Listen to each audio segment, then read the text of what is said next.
First మనం లైట్‌గా CMA inter, CMA inter overview ఇచ్చుకున్న తర్వాత మెల్లగా కాన్సెప్ట్‌లోకెళ్దాం. సరే మీకందరికి ఐడియా ఉంది గదా! Group 1, group 2. గ్రూప్ 1లో and group 2 these are the 2 groups in CMA inter. Group 1లో ఎన్ని సబ్జెక్ట్స్ ఉంటాయి? 4. గ్రూప్ 2లో 4. టోటల్‌గా 8 సబ్జెక్ట్స్ ఉంటాయి. మనం గ్రూప్ 1 సెపరేట్ రాసుకోవచ్చు. గ్రూప్ 2 సెపరేట్ రాసుకోవచ్చు. అండ్ లేదా బోత్ గ్రూప్స్ కలిపి రాయొచ్చు. ఐడియా ఉంది కదా అందరికి ఇది? అవునా? సో, గ్రూప్ 1లో టోటల్ మార్క్స్ ఎంత? 400. గ్రూప్ 2లో 400 అవునా? ఇప్పుడు ఫర్ ఎగ్జాంపుల్ ఒక స్టూడెంట్ ఓన్లీ గ్రూప్ 1 మాత్రం రాద్దాం అనుకుంటున్నాడు. సో, వాడు ఇప్పుడు ఎన్ని పేపర్స్ అపియర్ అవ్వాలి? 4 పేపర్స్ కాబట్టి వాడి టోటల్ మార్క్స్ ఎంత? 400. ఇప్పుడు ఈచ్ సబ్జెక్ట్ ఎంత రావాలి వాడికి? 40 అవునా? యాగ్రేట్ ఎంత రావాలి? 200. ఇది క్రైటీరియా. ఒకవేళ ఓన్లీ గ్రూప్ 2 రాసిన వాడు ఎన్ని సబ్జెక్ట్స్ ఉంటాయి? మళ్ళీ 4 సబ్జెక్ట్స్, 400 మార్క్స్, 40, 200 అంతేనా?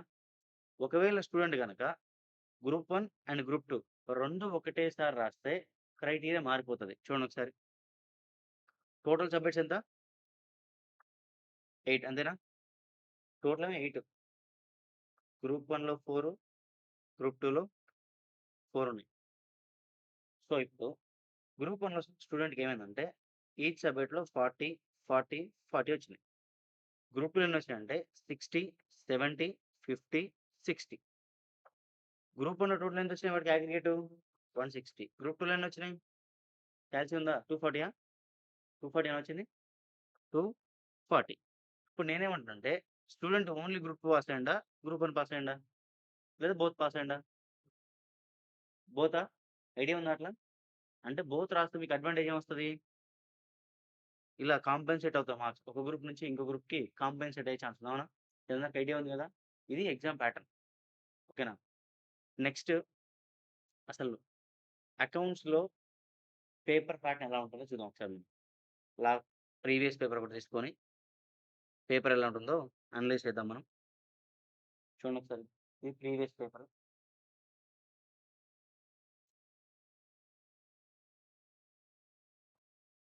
టోటల్‌గా మీకొచ్చే మార్క్స్ ఎన్ని? టోటల్ 100 మార్క్స్ పేపర్ ఇది. పేపర్ ప్యాటర్న్ ఎలా ఉంటుందంటే ఫస్ట్ క్వెషన్ ఏముంది? Choose the correct option from 4 alternative given. అంటే ఏంటిది? చూస్ ద కరెక్ట్ ఆన్సర్ అని మీనింగ్ అంతేనా? ఎన్ని క్వెషన్స్ వస్తున్నాయి? 15 questions. Each question carries 2 marks. So, total 30 marks అంతేనా? ఇలా 15 క్వెషన్స్ వస్తాయి. దీనిలో ఏమైనా ఆప్షన్స్ ఉంటాయా? అంటే చాయిస్ ఏమైనా ఉంటదా? 15, 15 రాయాలా? అంతేనా? 15కి 15 రాయాలి. ఒక్క చాయిస్ కూడా ఉండదు. అంతేనా? సో, ఇప్పుడు ఈ బిట్స్‌లో నథింగ్ బట్ ఈ బిట్సే గదా! ఈ బిట్స్‌లో నెగెటివ్ మార్క్ ఉంటదా? No negative mark. ఓకేనా? నెగెటివ్ మార్క్ ఏమి ఉండదు. నెక్స్ట్ బిట్స్ అయిపోతే మీకేం అడుగుతున్నాడు? Answer any 5 out of 7 questions. అంటే ఫస్ట్ బిట్ తీసేస్తే మిగతా మనకి ఎన్ని క్వెషన్స్ వస్తాయి? 7 క్వెషన్స్ వస్తాయి. దాంట్లో మనం ఎన్ని అటెంప్ట్ చేయాలి? 5 అటెంప్ట్ చేస్తే చాలు. మిగతా 2 చాయిస్ తీసుకోవాలి. ఏవో 2 తీసుకోవచ్చా? లేకపోతే ఖచ్చితంగా ఫస్ట్ 2 మాత్రం తీసుకొని మిగతావి ఏమైనా వదిలిపెట్టొచ్చా? నేనేమంటున్నా అంటే టోటల్ 7 గదా! 7లో ఎనీ 5 చూజ్ చేసుకోవచ్చా మనం? లేదా ఫస్ట్ 5 చూజ్ చేసుకోవాలా? అట్లేం లేదు గదా! ఎనీ 5 క్వెషన్స్ అంటే 2 ఆప్షన్స్ ఉన్నాయి. ఇప్పుడు చూడండి బిట్ పేపర్ ఎంత? 30 మార్క్స్. డిస్క్రిప్టివ్ పేపర్‌కొచ్చేసరికి వాడు ఎన్ని క్వెషన్స్ ఇచ్చిండు? 7 క్వెషన్స్. ఒక క్వెషన్‌లో ఎన్ని మార్కులు చూడండి ఒకసారి. అంతేనా? 5 క్వెషన్స్ రాయాలి. Each question carries 14 marks. So, వాడు పేపర్ ఎట్లా డిజైన్ చేసిండు? 7 into 14 ఎంతరా? 90, 98 96 7 into 14 ఆ! 98. So, 98 marks. So, total marks ఎంత? 30 + 98 అంతేనా? వాడు క్వెషన్ పేపర్ ఎట్లా ఇచ్చిండు మనకి? 128 128 138 128 మార్క్స్. అంటే 28 మార్క్స్ చాయిస్ ఉన్నాయి మనకి అంతేనా? ఓకేనా? సరే. ఇది పేపర్ ప్యాటర్న్. మళ్ళీ చూడండి ఈచ్ అండ్ ఎవ్రీ క్వెషన్‌లో ఏబీ ఇస్తున్నాడు ఇంటర్నల్‌గా. ఓకేనా? ఈ questions each and every question ఎక్కడి నుంచి వస్తుంది అనేది మనం అనాలిసిస్ చేస్తాం. ఆ అనాలిసిస్ చూద్దాం ఒకసారి.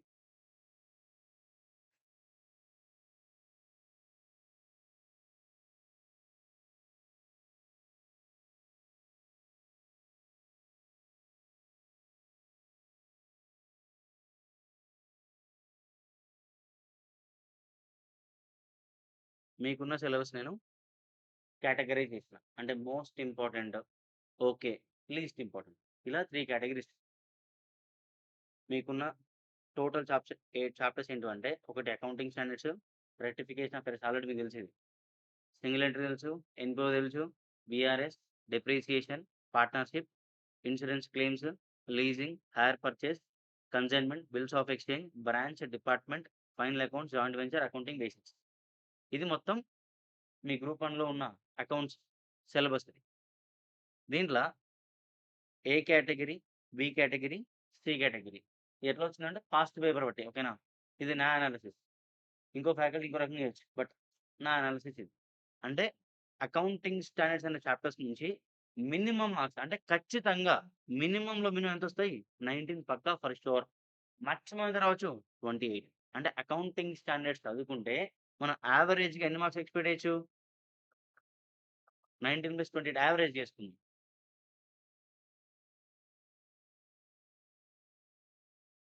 ఆ! 20 సరే. ఒక 23 అనుకుందాం. అంటే మీరు అకౌంటింగ్ స్టాండర్డ్స్ అనే చాప్టర్ నేర్చుకుంటే ఖచ్చితంగా ఎగ్జామ్‌ల 23 అయితే కనపడతాయి మీకు. ఓకేనా?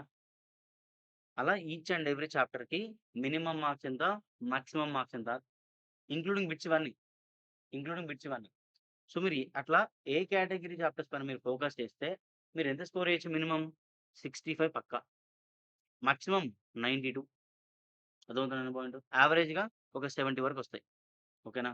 అంటే మీరు ఏ కేటగిరీ పైన ఫోకస్ చేసినా మీరు ఒక 70 మార్క్స్ ఈజీగా స్కోర్ చేసుకొని రావచ్చు ఎగ్జామ్‌లో. ఓకేనా? Next B category. Insurance claims, leasing, hire purchase, consignment, bills of exchange. ఇది చదువుకుంటే మీకు బేర్ మినిమమ్ 23. సరే ఇక్కడ ఒక 70 ఇక్కడ ఒక 23 ఎంతయిందమ్మా? 93. ఓకేనా? ఏబీ చదువుకుంటే మీరు ఆల్మోస్ట్ 100 మార్క్స్ పేపర్ రాసినట్టే కదా! అర్థమవుతుందా పాయింట్? నెక్స్ట్ ఇది సి కేటగిరీ. మరి A category, B category, C category మీకెట్లా తెలిసింది అనంటే ఏం లేదు. పాస్ట్ పేపర్స్ అనలైజ్ చేయడం అంతే. పాస్ట్ పేపర్ మనం ట్రెండ్ చూస్తే మనకు అర్థమవుతుంది. సో, ఎందుకు ఇవి ఏ కేటగిరీ ఎట్లా, బి కేటగిరీ ఎట్లా అని చెప్పి. ఓకేనా? రెక్టిఫికేషన్ ఆఫ్ ఇక్కడ చూడండి. మీరు ఆల్రెడీ చదువుకున్న చాప్టర్స్ ఏమేమున్నాయో చూడండి ఒకసారి ఇక్కడ. రెక్టిఫికేషన్ ఆఫ్ ఎర్రర్స్ ఆల్రెడీ చదువుకుర్రు. సింగిల్ ఎంట్రీ ఎన్‌పిఓ చదువుకుర్రు. బీఆర్ఎస్ డెప్రిసియేషన్ చదివేసారు. పార్ట్నర్‌షిప్ చదివారు అనుకున్నాం కొద్దిసేపు. పార్ట్నర్‌షిప్ కూడా చదివారు గట్టిగా మాట్లాడారు. అంతేనా? అదే విధంగా ఉంది మనకి. బిల్స్ ఆఫ్ ఎక్స్‌చేంజ్ చదివారు. ఫైనల్ అకౌంట్స్ చదివారు. అకౌంటింగ్ బేస్డ్ కొత్తవేమున్నాయి? ఒకసారి కౌంట్ చేయండి. కొత్తవి. Accounting standards, insurance, claims, leasing అనే chapter, hire purchase chapter, consignment 5, branch 6, department 7, joint venture 8. మొత్తం చాప్టర్స్‌లో మీరు ఇప్పటివరకు అసలు చూడని చాప్టర్‌లు ఏమున్నాయి? 8 చాప్టర్స్ ఉన్నాయి. ఓకేనా? దాంట్లో అన్‌ఇంపార్టెంట్ అంటే మనం సి కేటగిరీ పెట్టుకున్నాం గదా! అంటే అన్‌ఇంపార్టెంట్ పెట్టుకుంటే దాంట్లోనే 3 ఎగిరిపోయినాయి. అంటే కొత్తవేంది మనం నేర్చుకోవాల్సిన మంచిగా 5 చాప్టర్స్. నేనేమంటానంటే ఏబీసీ కేటగిరీ ఏందంటే మీరు క్లాసెస్ చెప్పేటప్పుడు అన్ని చాప్టర్స్ చదువుకోవాలి. బట్ ఎగ్జామ్ ప్రిపరేషన్‌కొచ్చినప్పుడు ప్రయారిటీ ఇవ్వాలి. అంటే మీరు ఫస్ట్ గ్రూప్ 1 అకౌంట్స్ చదువుకునేటప్పుడు మీరు ఫస్ట్ ఏం చదువుకోవాలి? ఇవి కంప్లీట్‌గా ఈ 5 చాప్టర్స్ కంప్లీట్‌గా అయిపోయిన తర్వాత కేటగిరీ బికెళ్ళాలి. ఇవి కంప్లీట్‌గా నాలెడ్జ్ వచ్చిన తర్వాత కేటగిరీ సికెళ్ళాలి. నేను 100% చదువుతాను నేను అనట్లేదు. బట్ నేనేమంటున్నా అంటే priority wise. For example time లేదు. అలాంటప్పుడు ఏం చేయాలి? ఏ కేటగిరీ ఒకటి చదువుకొని వెళ్ళిపోవాలి. పాస్ అయితామా? 100% పాస్. నేనేమంటున్నా అంటే టైం లేనప్పుడు ఈ ఏబీసీ మనని ముందుకు తీసుకుపోతది. ఖచ్చితంగా మనల్ని మూవ్ ఫార్వర్డ్ చేస్తది ఖచ్చితంగా. ఓకేనా? మనకు పానిక్ లేకుండా ఎగ్జామ్స్ అంటే కొంచెం పానిక్ వస్తాయి కదా! అలాంటి పానిక్ లేకుండా ముందుకెళ్ళిపోతాం. ఓకేనా? పేపర్ ప్యాటర్న్ ఎలా ఉంటుంది? మీ సిలబస్ ఏంటి? దాంట్లో ఏబీసీ కేటగిరీ ఏంటి అర్థమైందా? నేనేమంటున్నా అంటే ఈచ్ అండ్ ఎవ్రీ సబ్జెక్ట్‌కి మీరు ఈ పేపర్ ముందేసుకోవాలి. ఫస్ట్ మీరు ఫర్ ఎగ్జాంపుల్ గ్రూప్ 1 అకౌంట్స్ ఒక నోట్స్ పెడతారు కదా! ఆ నోట్స్‌లో క్లాస్ వర్క్‌లో ఫస్ట్ పేజ్‌లో మీకు ఇవే కనపడాలి. ఖచ్చితంగా. ప్రతిసారి మీరు చూసుకుంటా ఉంటారు దీన్ని. అంటే నేను ఎందుకు చెప్తున్నదానంటే, ఫర్ సపోజ్ అకౌంటింగ్ స్టాండర్డ్ మీరు నేర్చుకుర్రు. నేర్చుకుర్రు అంటే నేర్చుకోవడం కాదు కదా! ఇప్పుడు నేర్చుకుర్రంటే నేను ఎగ్జామ్‌లో ఎన్ని మార్క్స్ రాయగలుగుతా అనే కాన్ఫిడెన్స్ ఉండాలి కదా మీకు. ఫర్ ఎగ్జాంపుల్ అకౌంటింగ్ స్టాండర్డ్స్ నేర్చుకుర్రు. నేర్చుకుంటే మీకు కాన్ఫిడెన్స్ ఏంటిది? అట్‌లీస్ట్ ఒక 20, 23 మార్క్స్ పక్కా వస్తాయి మాకు. అంతేనా? బీఆర్ఎస్ డిప్రిసియేషన్ అయిపోయింది. పార్ట్నర్‌షిప్ అయిపోగొట్టిర్రు. అంటే ఈచ్ అండ్ ఎవ్రీ చాప్టర్ మీకు అయిపోతే ఒక కాన్ఫిడెన్స్ ఏంది? నేను ఎగ్జామ్‌లో గిన్ని మార్కులు రాస్తా. సో, నేను at least pass bare minimum pass guarantee అనే ఫీలింగ్ రావాలి అంతేనా? సో, కాబట్టి మీరేం చేయాలంటే ఫస్ట్ పేజ్‌లో ఈచ్ అండ్ ఎవ్రీ సబ్జెక్ట్‌కి ఫస్ట్ పేజ్‌లో మీరు మెయింటైన్ చేయాల్సింది ఏంటిది? ABC category. నేను అన్నీ చదవద్దనట్లేదు. బట్ ఏంటిది? ప్రియారిటీ. ఓకేనా? మీకున్న సిలబస్ ఇంతే. మొత్తం సిలబస్ ఉంది. కొత్త చాప్టర్స్ అర్థమైందా? గట్టిగా మాట్లాడి కొత్త చాప్టర్ ఏంటి మనం ఫోకస్ చేయాల్సినయి ఎక్కువ 5 చాప్టర్స్. ఒకటి పార్ట్నర్‌షిప్ కొత్తది. సరే పార్ట్నర్‌షిప్ పక్కన పెడితే అకౌంటింగ్ స్టాండర్డ్ కొత్తది. ఇన్సూరెన్స్ క్లెయిమ్ ఒకటి, లీజింగ్ ఒకటి, హైర్ పర్చేజ్ ఒకటి, కన్సైన్‌మెంట్. ఓకేనా? అర్థమవుతుందా పాయింట్? ఇవి ABC category. Paper 128 marks paper వస్తది. 28 మార్క్స్ చాయిస్ ఉంటది. 30 మార్క్స్ బిట్స్ ఉంటాయి. ఒక్కసారి బిట్స్ ఎక్కడి నుంచి ఇస్తుండు? మరీ డెప్త్‌గా ఇస్తుండా? లేదా పైన పైన చెక్ చేద్దామా ఒకసారి? మీకొస్తాయేమో చూద్దాం. క్వెషన్స్, క్వెషన్ పేపర్ ఒకసారి బిట్స్ ఓపెన్ చేస్తే మీకేమైనా వచ్చా ట్రై చేయండి ఒకసారి.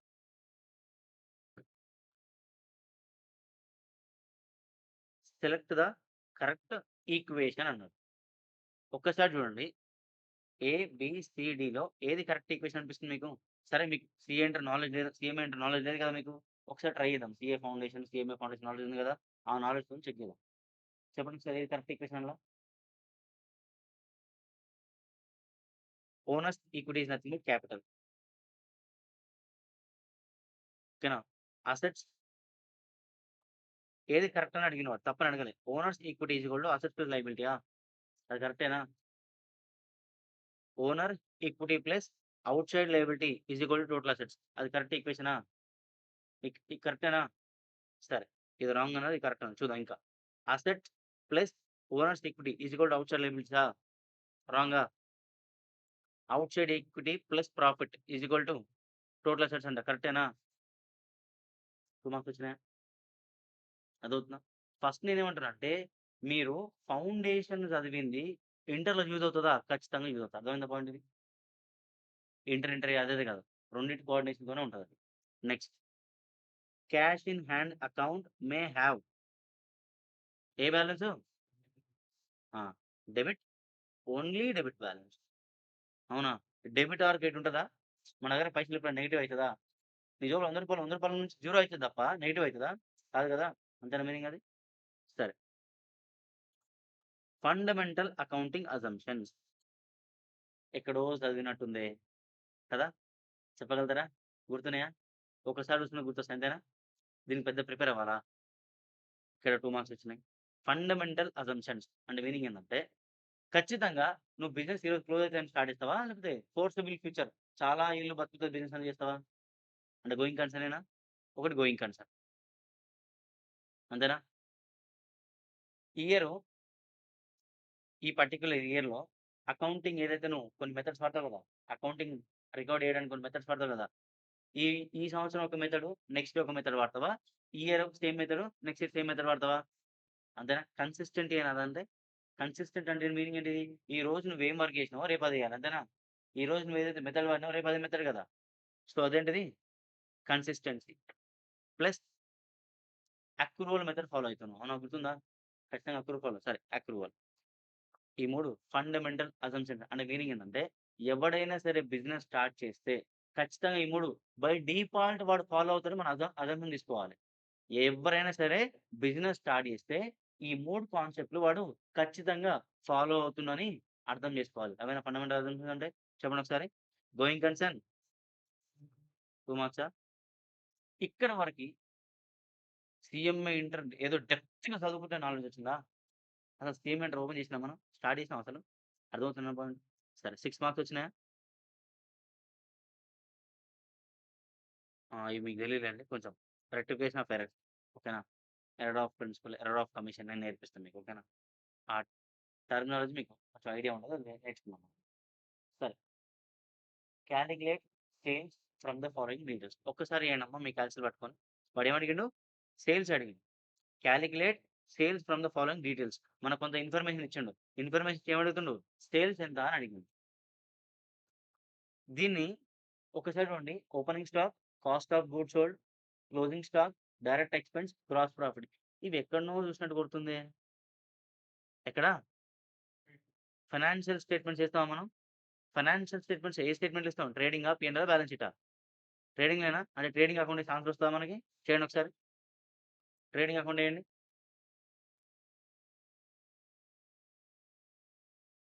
కాస్ట్ ఆఫ్ గూడ్స్ సోల్డ్ ఎప్పుడన్నా మనం ట్రేడింగ్ అకౌంట్ ఏసినామా? ఏసినామా? అంటే దాన్ని తీసుకోవద్దా? అదేనా మీనింగ్ అది? చేయండి. మిగతాది చేయండి. ట్రేడింగ్ అకౌంట్ ఏస్తే ఆన్సర్ వస్తది. దీనికి సీఎంఏ ఎంటర్ అవసరం లేదు. అంటే బేసిక్‌గా జనరల్ మీకున్న నాలెడ్జ్‌తోని చేయొచ్చు ఆన్సర్‌లు.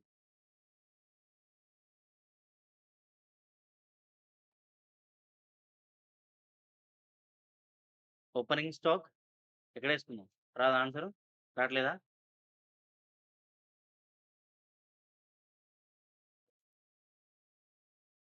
సరే. Will see. Cost of opening stock ఎంత? 4000 ఏనా? Opening stock. పర్చేజ్ ఇచ్చిండా వాడు? సరే. క్లోజింగ్ స్టాక్ ఇచ్చిండా? ఎంతిచ్చిండు? 2000. ఆ! డైరెక్ట్ ఎక్స్‌పెన్స్ ఇచ్చిండా? ఎంతిచ్చిండు? 5000. గ్రాస్ ప్రాఫిట్ ఇచ్చిండా? అంతే గదా! ఇక్కడేనా అక్కడనా గ్రాస్ ప్రాఫిట్ ఇక్కడనే కదా! నెక్స్ట్ ఇంకేమొచ్చిందక్కడ? Closing stock, direct expense, opening stock. Difference ఏమైయుంటది? డిఫరెన్స్ ఏంటిదమ్మా? సేల్సే గదా! ఏయండి సేల్స్ ఎంతొస్తుందో? ఎంత? కాస్ట్ ఆఫ్ గూడ్స్ సోల్స్ నేనెప్పుడైనా నేర్పించినా మీకు? ఏది ట్రేడింగ్‌లో ఏమైనా నేర్పించినా? సేల్స్ ఎంతొచ్చింది ఫిగరు? మీకెంతొచ్చింది ఆన్సర్? ఆ? 8000 ఇది కరెక్టా కాదా అని మీ డౌట్ అంతేనా? 8500 కాస్ట్ ఆఫ్ గూడ్స్ సోల్స్ అంటే మీకు మీనింగ్ ఐడియా ఉందా? కాస్ట్ ఆఫ్ గూడ్స్ సోల్స్ అంటే మీకు ఐడియా ఉందా? సరే మీకు ఒక చిన్నది నేర్పిస్తా చూడండి. ఇది చాలా సార్లు మీకు నేర్పించిన. కాస్ట్ ఆఫ్ గూడ్స్ సోల్స్ అంటే మీనింగ్ ఏంటిది? చిన్న ఎగ్జాంపుల్ చెప్తామండి. మనం ఒక చిన్న చూడండి ఒకసారి. మనం ఏం చేసామంటే ఒక బిస్కెట్ ప్యాకెట్ కొనుక్కొచ్చినాం. మనది జరసేపు జనరల్ స్టోర్ అంటే ఏంటిది? అన్ని ఐటెమ్స్ అంటే అన్నీ దొరుకుతాయి మనకి. ఓకేనా? అందులో బిస్కెట్ ప్యాకెట్ దొరుకుతాయి అనుకుందాం కొద్దిసేపు. లేదా ఒక పెన్ ప్యాకెట్ అనుకుందాంరా. జనరల్ స్టోర్ మనది లేదా ఒక బుక్ అనుకుందాం. మన జనరల్ స్టోరు బుక్ ఏం చేసినామంటే మనం పర్చేజ్ చేసినాం. ఎంతకు పర్చేజ్ చేసినామంటే రూపీస్ రూ. 150 పర్చేజ్ చేసినాం. ఓకేనా? ఓకేనా? దీన్ని బయట ఒక కస్టమర్ వస్తే మనం దీన్ని రూ. 275కి సేల్ చేసినాం. అయితే ఇది సేల్ చేసినాం గదా! ఇది మనం కొనుక్కొచ్చిన ప్రైస్. ఈ కస్టమర్‌కి సేల్ చేయడానికి మనకి ఒక రూ. 50 కాస్ట్ అయింది. ఓకేనా? ఇప్పుడు నేనేం అడుగుతానంటే ప్రాఫిట్ ఎంత చెప్పండి మనకి? ఈ బుక్ సేల్ చేయడం మన ప్రాఫిట్ ఎంత? 70, 70, 75 75 అంటే ఈ సేల్స్ ఏదైతే బుక్ ఉందో, ఆ బుక్‌ని మనం బయట సేల్ చేయడానికి మనకు టోటల్ అయిన కాస్ట్ ఎంత? నేను అట్లా అనట్లేదు. నేను ఆ బుక్‌ని అమ్మితే మనకు ఎంతొచ్చిందని అడగలేదు నేను. మనకు అమ్మితే ఎంతొచ్చింది? 275. రూ. 275 అమ్మడం కోసం మనం ఎంత ఖర్చు పెట్టినాం? రూ. 150 ఖర్చు పెట్టామా? రూ. 200 ఖర్చు పెట్టామా? 200 అంతేనా? కాస్ట్ ఆఫ్ గూడ్స్ సోల్డ్ అంటే మీనింగ్ అది. అంటే ఏంటి మీనింగు? మనం ఒక ప్రొడక్ట్‌ని బయట సేల్ చేయడం కోసం మనకయిన టోటల్ ఖర్చెంత? టోటల్ ఎక్స్‌పెండిచర్ ఎంత? ఎంత? 200 that is called cost of goods sold. ఓకేనా? ఇప్పుడు చూడండి. మీకెందుకు రాలేదో చెప్తా నేను. అర్థమైందా ఇప్పుడు? అంటే ఇక్కడ ఒకసారి చూడండి. కాస్ట్ ఆఫ్ గూడ్స్ సోల్డ్స్ అంటే దీంట్లో ఏం లేదు. 30,000 అంటే చూడండి ఒకసారి. మళ్ళీ ఒకసారి చెప్తాను మీకు.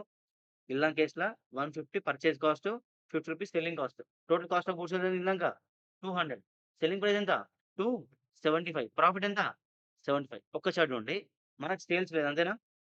మన క్వెషన్‌లో సేల్ లేదు అంతే కదా! అంతేనా? కాస్ట్ ఆఫ్ గూడ్స్ సోల్డ్‌కి మన గ్రాస్ ప్రాఫిట్ యాడ్ చేస్తే సేల్స్ వస్తదా? వస్తదా రాదా? ఇప్పుడు చెప్పండి ఆన్సర్ సేల్స్ ఎంత?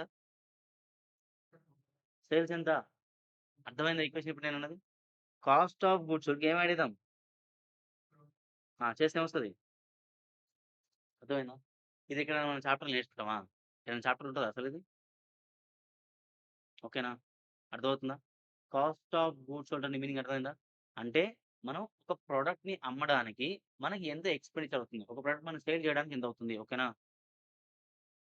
చెప్పేసారా ఆన్సర్ ఇది? సో, 2 ఎన్నొచ్చినాయి ఇప్పటివరకు మనకు?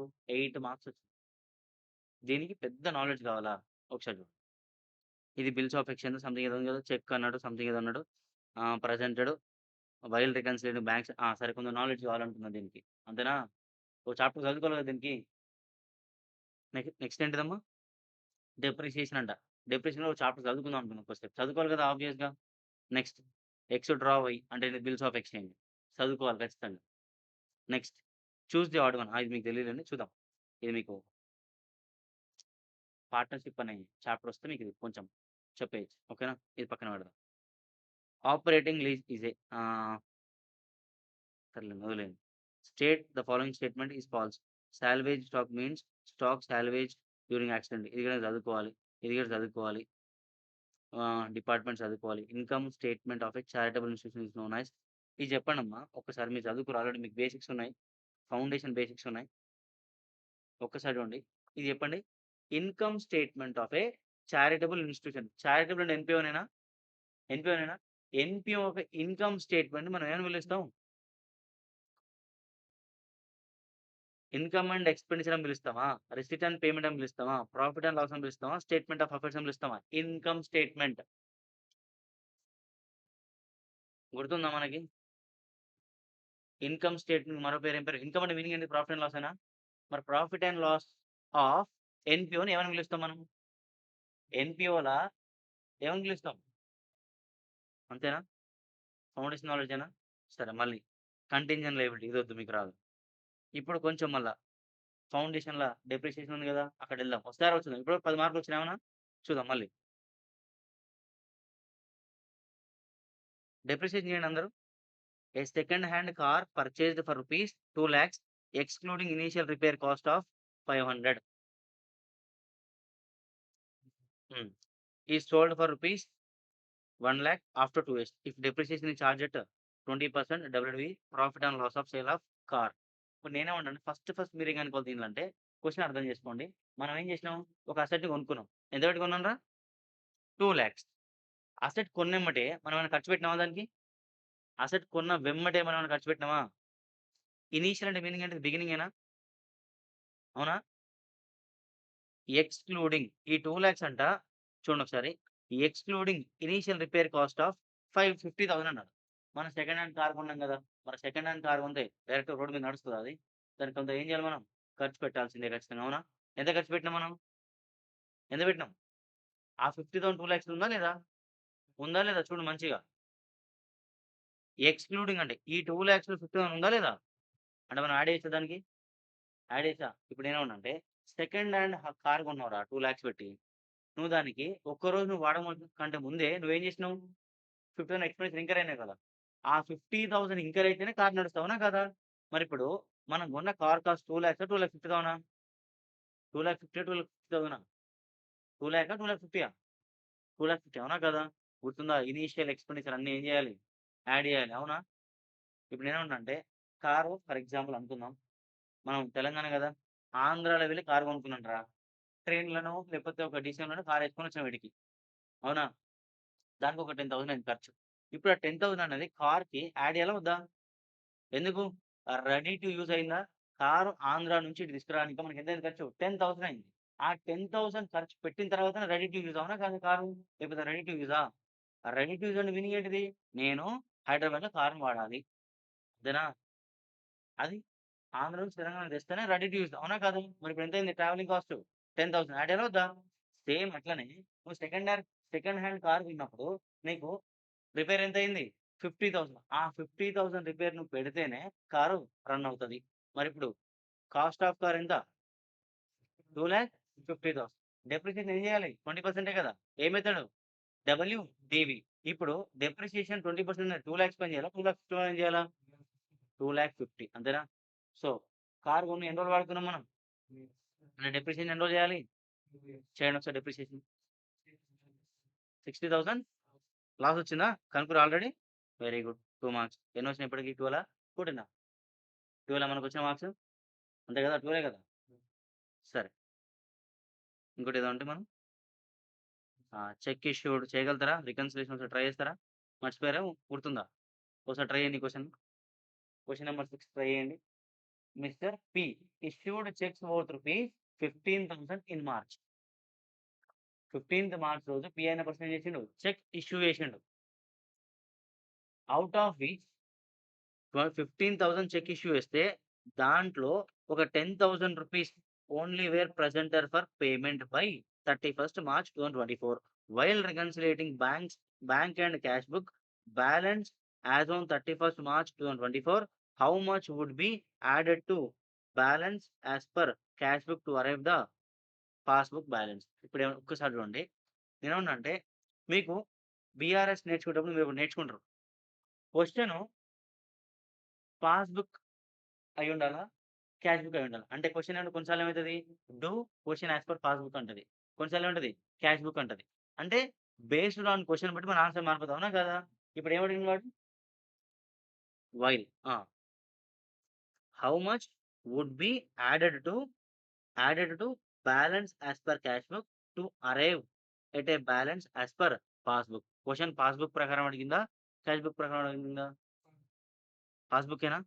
అంటే మన బ్రెయిన్‌లో ఏముండాలి? పాస్‌బుక్కే ఉండాలి. ఇప్పుడు నేనేమంటున్నానంటే, ఇప్పుడు చెక్ ఇష్యూ చేసినాం గదా! 15,000 చెక్ ఇష్యూ చేస్తే ఫస్ట్ ఎక్కడ రిఫ్లెక్ట్ అయితది? ఫస్ట్ ఎవరు రికార్డ్ చేసుకుంటారు? క్యాష్ బుక్‌లో రికార్డ్ అయితదా? పాస్‌బుక్‌లోనా? క్యాష్ బుక్‌లో రికార్డ్ అయితది. Cash book, passbook. 15,000 మైనసా ప్లస్సా చెక్ ఇష్యూ చేస్తే? -15,000 అయిపోయింది. బట్ పాస్‌బుక్‌లో ఎంత మైనస్ అయింది? 10,000 అయింది. మరిప్పుడు ఆన్సర్ దేని ప్రకారం ఉండాలి? -10,000 అవ్వాల్సింది మైనస్ ఎంతయింది? అంతే గదా! మనకి ఏ బుక్ ప్రకారం ఆన్సర్ కావాలి? పాస్‌బుక్ కావాలి. పాస్‌బుక్ ప్రకారం అంటే పాస్‌బుక్‌లో ఏదైతే ట్రాన్సాక్షన్ జరిగిందో సేమ్ యాజ్ ఇట్ ఈజ్ ఏం జరగాలి క్యాష్ బుక్‌లో? అదే జరగాలి. మరిప్పుడు పాస్‌బుక్‌లో ఎంత జరిగింది? 10,000 మైనస్ అయింది. బట్ క్యాష్ బుక్‌లో ఎంత మైనస్ అయింది? మరి రివర్స్ బ్యాక్ ఎంత యాడ్ చేయాలి క్యాష్ బుక్‌కి సేమ్ కావాలంటే? +5 యాడ్ చేస్తే 2 -10 అయితాయి కదా! అంటే ఎంత యాడ్ చేయాలి రివర్స్ బ్యాక్? అంతేనా? అర్థమైందా ఇప్పుడు? అంటే లైట్‌గా మీకు గుర్తు చేస్తే ఆన్సర్ చేయగలుగుతారు. అంతేనా? ఇదొకటి. అంటే 14 మార్క్స్ వచ్చాయన. ఇప్పుడు బిల్స్ ఆఫ్ ఎక్స్‌చేంజ్ కొంచెం డిఫికల్టీ ఉంటది కొందరికి. అది పక్కన పెడదాం. అంటే మీరు లైట్‌గా కొంచెం మర్చిపోకుండా ఏవైతే బేసిక్స్ ఉంటాయో, ఆ బేసిక్స్ పైన కాన్సంట్రేట్ చేసినా 14 marks without any practice, without any stress అంతేనా? ఏమైనా పెట్టిర్రా? హార్డ్ వర్క్ చేసిర్రా? 14 మార్క్స్ వచ్చింది. అర్థమవుతుందా? అంటే ప్రతిసారి మీరు ఒక 10 ఎక్స్‌పెక్ట్ చేయొచ్చు. అవునా? At least 10 bare minimum bits. ఇప్పుడు మీరు మొత్తం చదువుకురు. గ్రూప్ 1 అకౌంట్స్ మొత్తం చదువుకురు. మరి ఇంకో 10 రావా? సరే 30 బిట్స్ కదా! 10 నార్మల్ నాలెడ్జ్‌తో మీకొచ్చేది. మీకున్న అకౌంటింగ్ నాలెడ్జ్ వచ్చేసింది. మీరు ఇవన్నీ చదువుకున్న తర్వాత ఇంకో 10 మార్క్స్ యాడ్ కావా ఈజీగా? అంటే బిట్స్‌లో మీరు బేర్ మినిమమ్ 20 అంటే ఏదైనా కావచ్చు సబ్జెక్ట్ అది. నేను ఎగ్జాంపుల్ అకౌంట్ చూపెడుతున్నా. ఏదైనా కావచ్చు 20 మార్క్స్ వచ్చినట్టే మీకు. అంటే 10 మార్క్స్ రాలేదనుకుందాం కొద్దిసేపు. అంటే మీకు ఎంత కావాలి డిస్క్రిప్టివ్‌లో? 20 కావాలి. ఎన్ని క్వెషన్స్ ఇచ్చినాడు? 7 క్వెషన్స్ ఇచ్చిండు. మనం ఎన్ని రాయాలి? 5 రాస్తే చాలు. సరే ఫర్ ఎగ్జాంపుల్ మీకు 4 వచ్చినాయి. 4 ఇంటూ 14 ఎంత?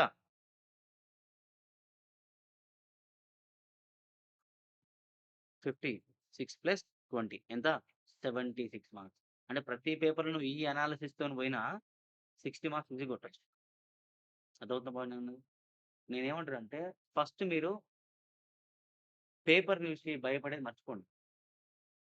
Analysis important. ఇట్లా అనాలిసిస్ చేస్తే మీ బ్రెయిన్‌కి స్ట్రెస్ అవ్వదు బాడీ. వామ్మో! ఇంతుందా అనే ఫీలింగ్ రాదు. అంతే కదా! నేనేమన్నా చిన్న ఎగ్జాంపుల్ చెప్తా. ఇప్పుడు, ఇప్పుడు మీరు నన్ను ఒకవేళ అదే ఫ్యాకల్టీ ఉన్నారనుకో, అమ్మా! ఈ ఫ్యాకల్టీ ఎట్లా మాట్లాడతా? ఈ ఫ్యాకల్టీ క్వాలిఫైడ్ కదా! అన్న ఫీలింగ్ వచ్చిందనుకో, మీరు తక్కువ ఫ్యాకల్టీ ఎక్కువ అనే ఫీలింగ్ వస్తే, మీరు వాళ్ళ దగ్గరికి పోయి మీకొచ్చిన ఆన్సర్ తప్పే చెప్తారా అవును? నేనేమన్నానంటే, ఒకవేళ ఫ్యాకల్టీ మీకంటే ఎక్కువ క్వాలిఫికేషన్ ఉంది, మీకు తక్కువ నాలెడ్జ్ ఉందని ఫీల్ అయ్యారనుకోండి, కొన్ని కొన్ని సార్లు మీకు తెలిసిన ఆన్సర్ ఇది కరెక్టా కాదా అని డౌట్ ఉంటదా ఉండదా ఆయనతోని మాట్లాడుతుంటే? దాని మీనింగ్ ఏంటిది? ఫస్ట్ మీరు అనలైజ్ చేయలేదు. అంటే పేపర్‌ని అంటే సీఎంఏ ఇంటర్‌ని మీకున్న నాలెడ్జ్ కంటే ఎక్కువ నాలెడ్జ్ ఉంటది. అంటే పేపర్ మాకంటే ఎక్కువ నాలెడ్జ్ ఉన్న పేపర్స్ అని ఫీల్ అవ్వద్దు. ఫస్ట్ ఏం ఫీల్ అవ్వాలి? అనాలిసిస్. ఓకే. నేను చేస్తే అయిపోతది. నేను చదువుకుంటే అయిపోతది అనే ఫీలింగ్‌లో ఉండాలి. అర్థమవుతుందా? డెప్త్‌గెళ్తే నేను చెప్తున్నా కదా! బిల్స్ ఆఫ్ ఎక్స్‌చేంజ్ కూడా మీరు చేయగలుగుతారు. అంటే 16 మార్క్స్ చేయగలుగుతారు ఈ పేపర్‌లో అయితే. 16 marks without any hard work. So, ఈ ఏమంటానంటే ఈ కాన్ఫిడెన్స్‌తోని ఉండాలెప్పుడు. నేను నాకు 10 వచ్చేసినాయి. బిట్స్‌లో ఒక 20 వచ్చేసినాయి. నేను ఇంకో 20 కాదు కొట్టాల్సింది. 5 క్వెషన్స్ ఉన్నాయి. జస్ట్ 2 క్వెషన్స్ రాసినా 28 అంతేనా? అంటే 8 మార్క్స్ పోయినా 20 అంటే పాస్ అవ్వడం కష్టమా ప్రతి పేపర్‌లో 40 తెచ్చుకోవడం ఈజీ. అంతే కదా! అంతే కదా! 60 కూడా కొంచెం ఇబ్బంది. ఎందుకు? మనం కొంచెం ఎఫర్ట్ పెట్టాలి. అర్థమవుతుందా? ప్రతి పేపర్‌లో 60+ టార్గెట్ ఉండాలి. ఈచ్ అండ్ ఎవ్రీ పేపర్‌లో. అర్థమవుతుందా?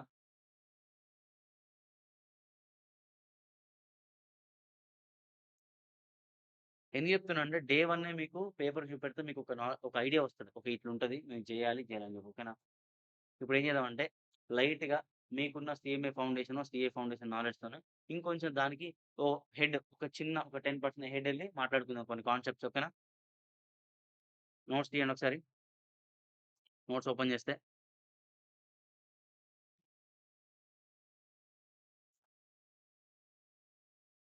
ఫస్ట్ పాయింట్ ఏంటంటే ఎవ్రీ బిజినెస్ మ్యాన్ ఏం చేయాలి? బుక్స్ ఆఫ్ అకౌంట్స్ మెయింటైన్ చేయాలా? నా రైటింగ్ కొంచెం బాలేకపోయినా చేసుకోండి. ఓకేనా? ఆ! తెలుసు కదా మీకు. ఎవ్రీ బిజినెస్ మ్యాన్ ఏం చేయాలమ్మా? Maintain books of accounts. అంతేనా? Every business man maintain books of accounts.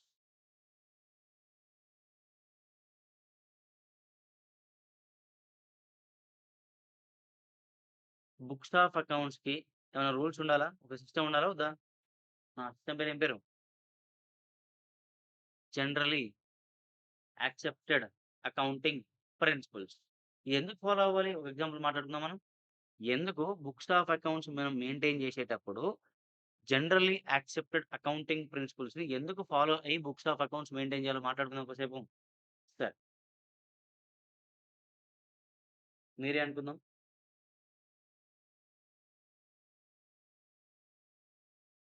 Kiranmayi ఉంది. కిరణ్మయి ఏం చేసిందంటే ఫస్ట్ ఏప్రిల్ 2024 రోజు బిజినెస్ స్టార్ట్ చేసింది. ఓకేనా?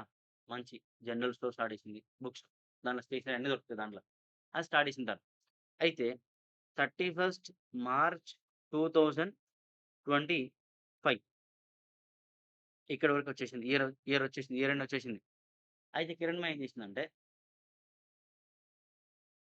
ఒక అకౌంటెంట్‌ని నార్మల్‌గా ఎవరిని నేను చీప్ చేయాలనుకోవట్లేదు. అకౌంటింగ్ ఇప్పుడు డిగ్రీ అంటే మళ్ళీ డిగ్రీ చదివినోడంటే మరి చీప్‌గా ఫీల్ అవ్వమాకండి. ఒక డిగ్రీ క్యాండిడేట్‌ని పెట్టుకుందాం అనుకుందాం కొద్దిసేపు. ఓకేనా? మన కామర్స్‌లో డిగ్రీ చదువుకున్న అబ్బాయినో లేదా ఇంకొక ఆమెను పెట్టుకుందాం అనుకుందాం కొద్దిసేపు. ఓకేనా? Accounting purpose. అకౌంటింగ్ పర్పస్ చేసిండు. లాస్ట్ ఇయర్ ఎండ్‌కి ఏం చేయాలి వాడు? ఫినాన్షియల్ స్టేట్‌మెంట్ అంటే జర్నల్ ఎంట్రీస్ అయిపోయినాయి. లెడ్జర్ అయిపోయింది. ట్రయల్ బ్యాలెన్స్ అయిపోయింది. పీ&ఎల్ బ్యాలెన్స్ షీట్ అన్నీ అయిపోయినాయి. అన్నీ అయిపోయిన తర్వాత ఆ డిగ్రీ అబ్బాయి అంటే ఆ అకౌంటెంట్ ఏం చెప్పిండనంటే, "మేడం మీకు ఒక 3,00,000 ప్రాఫిట్ వచ్చింది మేడం" అని చెప్పిండు. ఓకేనా? 3,00,000 ప్రాఫిట్ వచ్చిందని చెప్పిండు. అయితే కిరణ్‌మయికి ఒక డౌట్ వచ్చింది. అరె! ఇంత బాగా జరిగిన రోజు ట్రాన్సాక్షన్స్ చాలా జరిగినాయి. ప్రాఫిట్ ఏంది 3,00,000 వచ్చిందని డౌట్ వచ్చింది. అయితే ఈ బుక్స్ ఆఫ్ అకౌంట్ ఈ అకౌంటెంట్ నాలెడ్జ్‌తోని బుక్స్ ఆఫ్ అకౌంట్ ప్రిపరేషన్ కదా! ఆ బుక్స్ ఆఫ్ అకౌంట్ తీసుకొని పోయి మార్కెట్‌లో తనకు తెలిసిన ఫ్రెండ్ సీఏ అనుకుందాం. ఇప్పుడు తను చదువుకుంటుంది కదా! తన సీనియర్ ఎవరో ఉన్నారు సీఏలు. ఆ సీఏకిచ్చింది. బుక్స్ ఆఫ్ అకౌంట్ తీసుకుపోయి సీఏకిచ్చింది. ఆ సీఏ మొత్తం చేసిన తర్వాత ఏం చెప్పిండంటే, "లేదు కిరణ్ నీకొచ్చిన ప్రాఫిట్ 10,00,000 అమ్మా" అని చెప్పిండు. ఓకేనా? ఇంత డిఫరెన్స్ వచ్చింది. 7,00,000 డిఫరెన్స్ రాదు కదా! ఎంత తప్పు జరిగినా అంత రాదు కదా! అని చెప్పి మళ్ళీ డౌట్ వచ్చి మళ్ళీ ఇంకో ఫ్రెండ్ తెలుసు సీఏ. తన దగ్గరికి పోయిండు. పోతే తనేం చెప్పిండు మళ్ళీ 10,00,000 ప్రాఫిట్ అనే చెప్పిండు. అప్పుడు కన్ఫర్మ్ అయింది. ఓకే. నా ప్రాఫిట్ 10,00,000 3,00,000 కాదని కన్ఫర్మ్ అయింది. మరి ఎందుకు ఈ సీఏకి 10,00,000 వచ్చింది ప్రాఫిట్ అనంటే, మరి ఈ అకౌంటెంట్ 3,00,000 ప్రాఫిట్ ఎందుకొచ్చిందంటే చెప్తా చూడు. ఫస్ట్ సీఏ ఎవరైతే ఉన్నారో ఆ CA generally accepted accounting principles వాడిండు. తిని విధంగా గ్యాప్ వాడిండు. అంటే ఏంటిది? తిని వాడిన ప్రిన్సిపల్స్, రూల్స్ సేము. తిని వాడిన ప్రిన్సిపల్స్ సేమ్ కాబట్టి ప్రాఫిట్ సేమ్ వచ్చింది. ఈ అకౌంటెంట్ ఏంటిది? వాడలేదు. జనరల్లీ యాక్సెప్టెడ్ అకౌంటింగ్ ప్రిన్సిపల్స్ వాడలేదు. వాడకపోతే ఏమైంది దానికి? ప్రాఫిట్ అనేది డిఫరెన్స్ వచ్చింది. కాబట్టి నేనేమంటున్నానంటే అంతే కదా! ఇప్పుడు నేను క్వెషన్ ఇచ్చిండ్రా మీకు. అందరికి సేమ్ ఆన్సర్ రావాలా? ఒక్కొక్క ఆన్సర్ రావాలా? మేబీ ప్రాసెస్ మార్చుకోవచ్చు లోపల. మీరు చేసే process. But at the end of the result ఏం కావాలి? సేమ్ రావాలి. అంతే కదా! అవునా కదా! సేమ్ అట్లనే బిజినెస్‌లో అకౌంటింగ్ అనేది అందరూ సేమ్ ఫాలో అవ్వాలి. మరి సేమ్ ఫాలో అవ్వడానికి కొన్ని రూల్స్ ఉండాలి కదా! ఆ రూల్స్ ఎక్కడ చెప్పింది? గ్యాప్ చెప్పింది. ఆ రూల్స్ ఎవరు చెప్పిర్రు? గ్యాప్. గ్యాప్ ఎవరు ప్రిపేర్ చేస్తారా? ఐడియా ఉందా? ICAI institute of chartered accountants of India. ఓకేనా? అసలు మరి గ్యాప్‌లో ఏముంటదో చూద్దాం. గ్యాప్‌లో ఏమేం కవర్ చేసి చూడండి ఒకసారి. ఒకటి చెప్పండి. Concept, conventions, accounting standards plus principles అని యాడ్ చేద్దాం. ఓకేనా? ఈ 4 ఓకేనా? ఈ 4 కలిపితే ఏంటిది? జనరల్లీ యాక్సెప్టెడ్ అకౌంటింగ్ ప్రిన్సిపల్స్ అని పిలుస్తాం మనం. ఓకేనా? Generally accepted accounting principles follow అవ్వాలా? ఖచ్చితంగా మ్యాండేటరీగా ఫాలో అవ్వాలి. ఏ బిజినెస్ మ్యాన్ అయినా సరే ఇండియాలో ఇవి ఫాలో అయ్యి అకౌంటింగ్ చేయాలి. ఓకేనా? నీట్‌గా. First concepts and conventions heading పెట్టుకోండి ఒకసారి. సరే స్టార్టింగ్ రాసుకుంటారా ఇది? రాసిర్రా? Every business man has to maintain books of accounts under which system? Gap.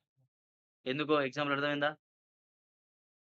ఓకేనా? లేకపోతే బిజినెస్‌ల వేరియేషన్స్ వస్తాయి. కంపేర్ చేయనీకి రాదు. సో, కాబట్టి గ్యాప్‌ని ఫాలో అవ్వాలి. మరి గ్యాప్‌లో ఏమేం కవర్ అయితాయి?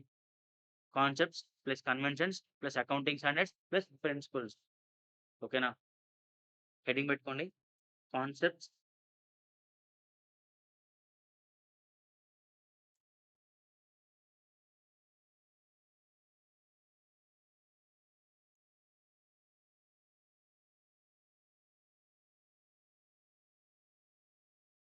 సరే.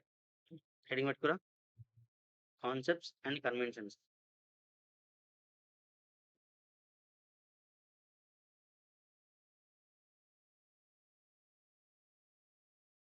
Conventions. Concept 1 separate entity concept. నేను చెప్పగలుగుతారా దీని గురించి? ఐడియా ఉందా?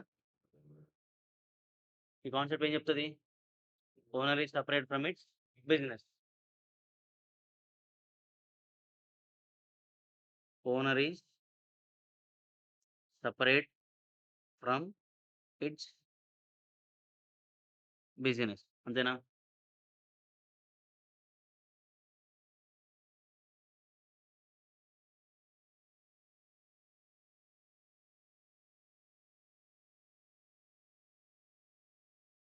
అంటే బిజినెస్ ఒక పర్సను, ఓనర్ ఒక పర్సన్.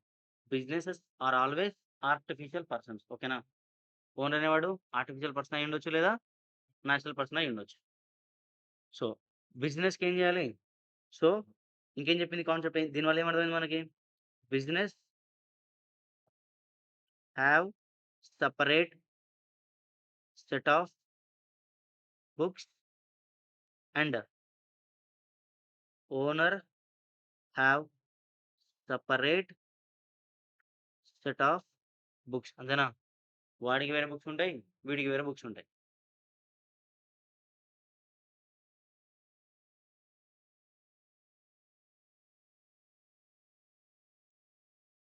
సెపరేట్ ఎంటిటీ కాన్సెప్ట్ ఏం చెప్తుంది? Owner is separate from its business. కాబట్టి దాన్ని బట్టి మనం అర్థం చేసుకోవాలి. ఓనర్‌కి డిఫరెంట్ బుక్స్ ఉంటాయి. బిజినెస్‌కి డిఫరెంట్ బుక్స్ ఉంటాయి. సో, రెండిటిని మర్జ్ చేయకూడదు. ఓకేనా?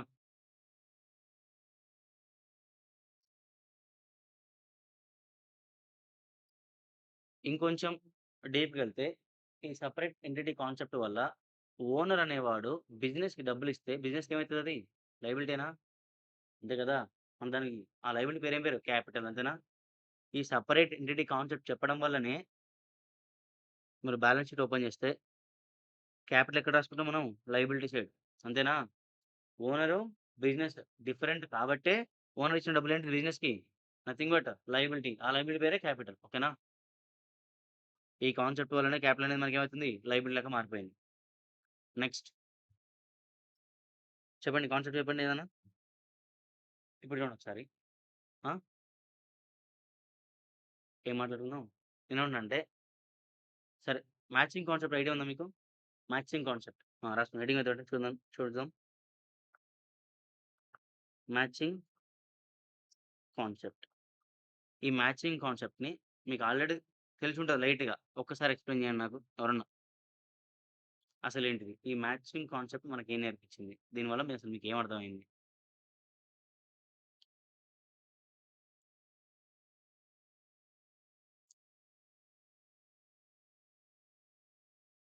చైతన్య ఎంత? రాజు కొంచెం చెప్పగలుగుతారా? సరే. ఒక చిన్న లైన్ రాసుకోండి.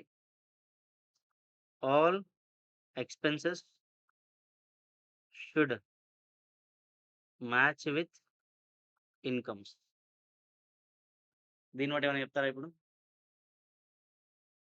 All incomes should match with incomes అని చెప్పి రాసుకున్నాం గదా! ఈ సెంటెన్స్ తోటి మీరేమైనా ఎక్స్‌ప్లెయిన్ చేయగలుగుతారా? చెప్పండి.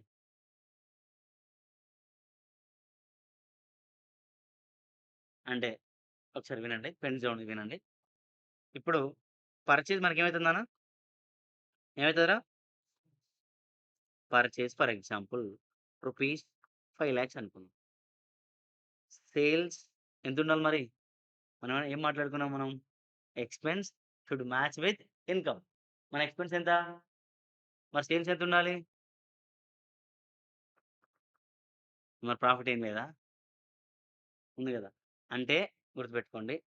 ఈ మ్యాచింగ్ కాన్సెప్ట్ అనేది ఎప్పుడైనా సరే మానిటరీ టర్మ్స్‌లో ఎప్పది ఈక్వల్. అంటే పర్చేజ్ ఈక్వల్ టు అంటే ఇన్‌కమ్ ఈక్వల్ టు ఎక్స్‌పెన్స్ అనేది ఇన్ టర్మ్స్ ఆఫ్ అమౌంట్ కాదు అది చెప్పింది. In terms of quantity. ఒక ఎగ్జాంపుల్ తీసుకుందాం. మీకు అర్థం గానిక ఒక ఎగ్జాంపుల్ తీసుకుందాం.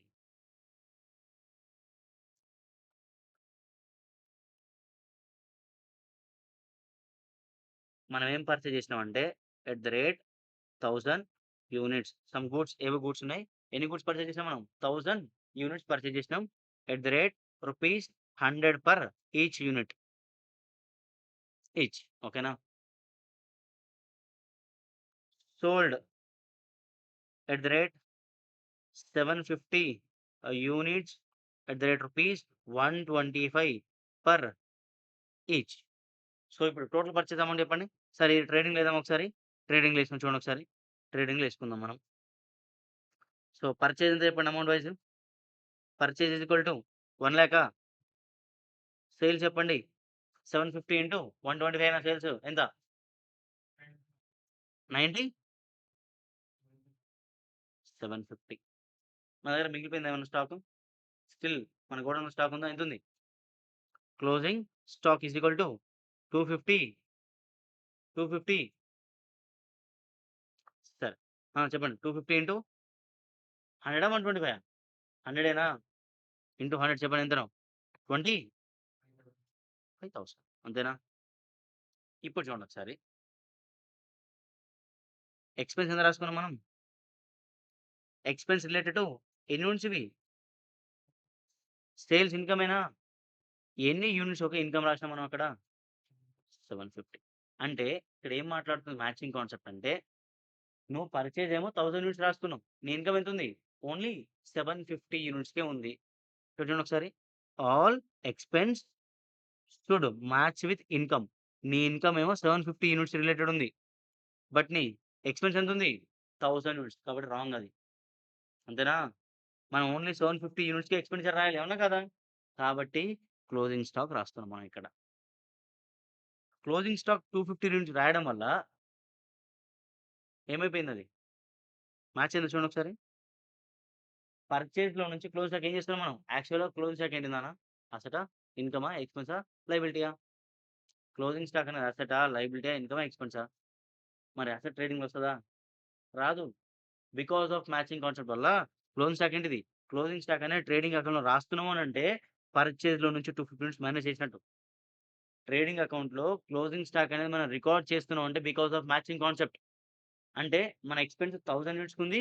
ఇన్‌కమ్ 750 యూనిట్స్‌కుంది. మరిప్పుడు ఏం చేయాలి? Wrong accounting of purchase. దాన్నేం చేయాలి? డిడక్ట్ చేయాలి. క్లోజింగ్ స్టాక్ 250 యూనిట్స్ 25,000 ఓకే గదా! అట్లా చేసినా ఓకే. లేదా క్రెడిట్ సైడ్ క్లోజింగ్ స్టాక్ అని రాసినా ఒకటే. అవునా కాదా? మరి ప్రెజెంటేషన్ చెప్పింది కదా! ఓ దగ్గర మనకు. గ్యాప్ చెప్పింది కదా! ప్రెజెంటేషను. క్లోజింగ్ స్టాక్ ఏం చేయాలి? క్రెడిట్ సైడ్ రాసుకోవాలి. So, presentation purpose closing stock credit side రాస్తున్నాం. ఇక్కడ రాసినా పర్లేదు. ఇక్కడ రాసినా పర్లేదు. For the purpose of presentation మనం ఏం చేయాలి? క్లోజింగ్ స్టాక్‌ని క్రెడిట్ సైడ్ రాసుకో. అర్థమైందా ఇప్పుడు? మ్యాచ్ చేసినట్టే కదా! క్లోజింగ్ స్టాక్ అనేది మనం 250 యూనిట్స్ క్రెడిట్ సైడ్ రాసామంటే పర్చేజ్ 750 యూనిట్స్‌కే రికార్డ్ అయినట్టు. అవునా కాదా? అర్థమైందా పాయింట్ ఇది? This is called matching concept. Matching concept ఏం మాట్లాడతాయి? ఇన్ టర్మ్స్ ఆఫ్ క్వాంటిటీయా? అమౌంటా? క్వాంటిటీ. అర్థమైందా ఇప్పుడు? క్లోజింగ్ స్టాక్ గుర్తుపెట్టుకొని ఇంటర్వ్యూ క్వెషన్ ఇది. క్లోజింగ్ స్టాక్ ఎందుకు మరి ట్రేడింగ్‌లో రాయాలి? మ్యాచింగ్ కాన్సెప్ట్ అంతే. To match the income with expense. అర్థమవుతుందా? నెక్స్ట్, నెక్స్ట్ తీసుకుందాం. సేమ్ ఇదే క్లోజింగ్ స్టాకు. నెక్స్ట్ ఇయర్‌కి ఏమైతది మనకు? ఐడియా ఉంది కదా! Opening stock, closing stock idea ఉంది కదా! ఎన్ని units? 250 units into 100 rupees is equal to 25,000. మళ్ళా నెక్స్ట్ ఇయర్‌లో మనం ఏం చేసినాం? పర్చేజ్ చేసినాం. ఒక 500 యూనిట్స్ పర్చేజ్ చేసినాం. ఎంత? ఒక్కొక్కటి 100 రూపీస్. So, total 50,000. మనం సేల్స్ ఎంత చేసినామంటే 750 యూనిట్స్ సేల్ చేసినాం into 125 rupees is equal to 93,000. ఇది లాస్ట్ ఇయరు, ఇది లాస్ట్ ఇయరు, ఇది కరెంట్ ఇయర్. ఓకేనా? మళ్ళీ కరెంట్ ఇయర్ ట్రేడింగ్ చేయండి అందరూ. కరెంట్ ఇయర్ ట్రేడింగ్‌లో పర్చేజ్ ఎంత? 500 యూనిట్స్. కాస్ట్ ఎంత? 50,000. సేల్స్ ఎంత కరెంట్ ఇయర్‌లో? 750 యూనిట్స్ 93,750. మళ్ళీ మ్యాచ్ అయిందా చూడండి ఒకసారి. మన కరెంట్ ఇయర్‌లో సేల్స్ ఎంత? 750 యూనిట్స్. కరెంట్ ఇయర్‌లో పర్చేజ్ ఎంత? 500. మరి మ్యాచ్ అయిందా? అవునా? మ్యాచ్ కాలే కదా! దాన్ని గుర్తుపెట్టుకోరి. ఓపెనింగ్ స్టాక్ ఉందా లేదా మన దగ్గర? ఓపెనింగ్ స్టాక్ ఉందా లేదా? అంటే లాస్ట్ ఇయర్ అది అసెట్ మనకి. ఈ ఇయర్‌లో ఏమైతది? ఎక్స్‌పెన్సే కదా! So, opening stock 250 units 25,000 match అయిందా? 750 యూనిట్స్ 500 250. ఓపెనింగ్ స్టాక్ ఎందుకొచ్చింది? Because of matching concept. అర్థమవుతుందా నా పాయింటు? ఇది మ్యాచింగ్ కాన్సెప్ట్. నేనేమంటున్నా అంటే ఇదొక్కటి రాసుకోండి. All expenses should match with incomes అనేది ఇంపార్టెంట్. దానికి ఒక ఎగ్జాంపుల్ తీసుకోండి ఇక. కొంచెం రైటింగ్ బాలేకున్నా అడ్జస్ట్ అవ్వండి. ఓకేనా? రాసుకోండి. జస్ట్ ఎగ్జాంపుల్ అని పెట్టుకొని purchase at the rate 1000 units, each unit 100 rupees. Purchases 1000 units at the rate rupees 100 per each. Sales 750 units at the rate 125 per each. Next trial balance ఏసుకోండి. Trial balance మీకు కొంచెం clarity ఎక్కువొస్తది. ఓకేనా?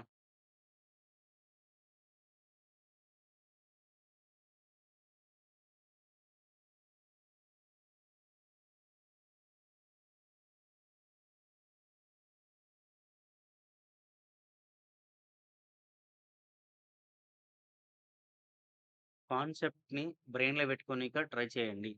Each and every concept ఎందుకు, ఏమిటి, ఎలా మీకు కొంచెం క్లారిటీ వస్తది. అకౌంటింగ్ చేస్తా ఉంటే కొంచెం క్లారిటీ వస్తా ఉంటది. ఓకేనా?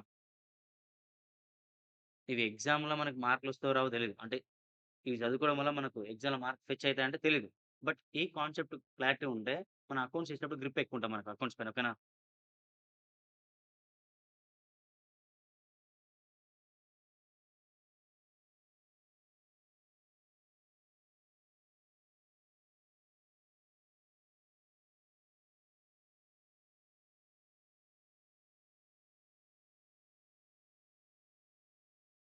ఇక్కడ వరకు రాసుకోండి చాలు. ఆ కింద రాయనవసరం లేదు. ఇక్కడ వరకు రాసుకుంటే చాలు. ఈ క్లోజింగ్ స్టాక్ అని ఎందుకొచ్చింది? Because of matching. ఇక్కడ స్టార్ మార్క్ పెట్టుకొని మ్యాచింగ్ కాన్సెప్ట్ అని రాసుకోండి.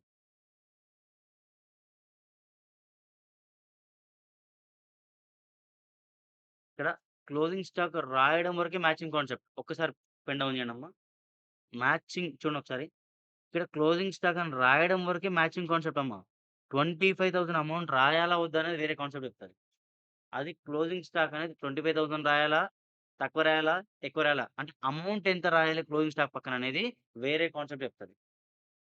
ఇక్కడేంటిది? యూనిట్స్ వరకే. క్లోజింగ్ స్టాక్ 250 యూనిట్స్ అని రాయడం ఎవరు చెప్పిర్రు? మ్యాచింగ్ కాన్సెప్ట్ చెప్పింది. 25,000 రాయడం ఈ కాన్సెప్ట్ చెప్పిందా? వేరే కాన్సెప్ట్‌లో ఉంటది. ఓకేనా?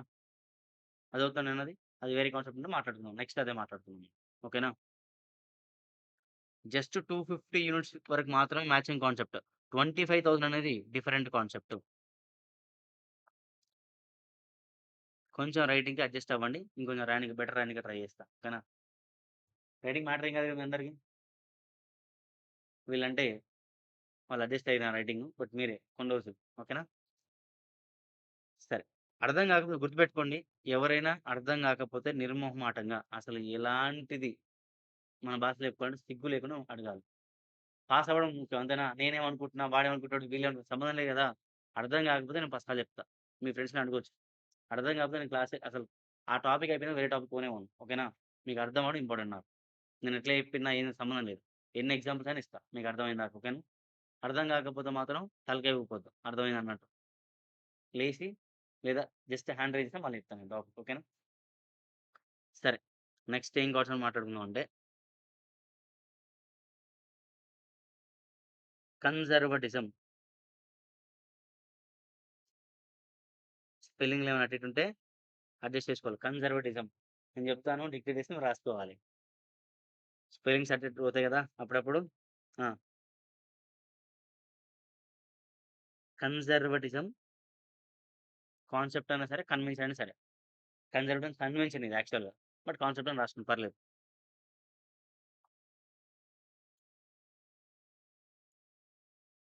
కన్జర్వటిజం కాన్సెప్ట్ బ్రాకెట్‌లో ప్రుడెన్స్ అని రాసుకోవాలి. బ్రాకెట్‌లో ప్రుడెన్స్. ప్రుడెన్స్ అన్నా, కన్జర్వటిజం అన్నా ఒకటే.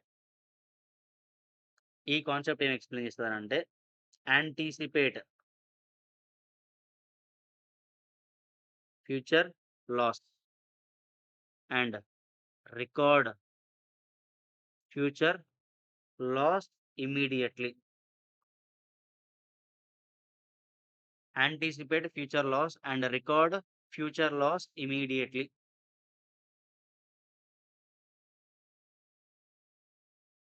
ఫ్యూచర్‌లో ఓకేనా?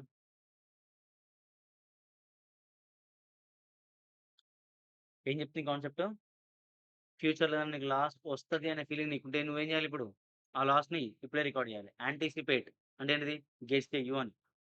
ఓకేనా? యాంటిసిపేట్ గెస్ చెయ్యి. నీకు లాస్ వచ్చేది ఉంటే ఇప్పుడే రికార్డ్ చేసుకో. ఇబ్బంది పడకు. రికార్డ్ చేసి పడేసేయ్ అని చెప్తుంది. ఎవరు?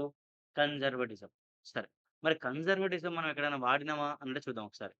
అకౌంటింగ్‌లో మీకు తెలియకుండా మనం చాలా సార్లు వాడుంటాం మనం. ఎగ్జాంపుల్ మీరు వినండి జస్ట్ ఇప్పుడు.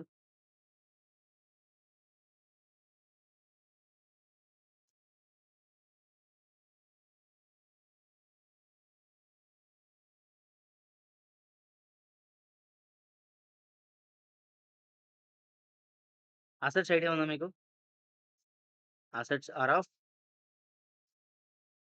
Fixed assets, current assets. Current assets మరో పేరు ఏం పేరు? Short term assets. దీనికి లాంగ్ టర్మ్ అసెట్స్. ఇంకో పేరు పెట్టొచ్చా? Non current assets. అంటే కరెంట్ అసెట్స్ కానివి. అంతేనా? నాన్ కరెంట్ అసెట్స్ అన్న ఒకటే, షార్ట్ టర్మ్ అన్న ఒకటి సారీ లాంగ్ టర్మ్ అన్న ఒకటే, ఫిక్స్డ్ అసెట్ అన్న ఒకటే. ఆ! అట్లేం లేదు పేరు. పేరు లేదు. పెట్టుకుందాం మనకెందుకు. ఓకేనా? Fixed assets, long term assets, non current assets, current assets, short term assets. సరే. ఇప్పుడు నేనేమంటున్నానంటే ఇవి ఫిక్స్డ్ అసెట్స్ అని, ఇవి కరెంట్ అసెట్స్ అని ఎవరు చెప్పిర్రు అనంటే, కొన్ని అసెట్స్ మనం ఫిక్స్డ్ అసెట్స్ అంటాం. కొన్ని అసెట్స్ మనం షార్ట్ టర్మ్ అంటే కరెంట్ అసెట్స్ అని పిలుస్తాం. ఎవరు చెప్పిర్రా అంటే periodicity concept.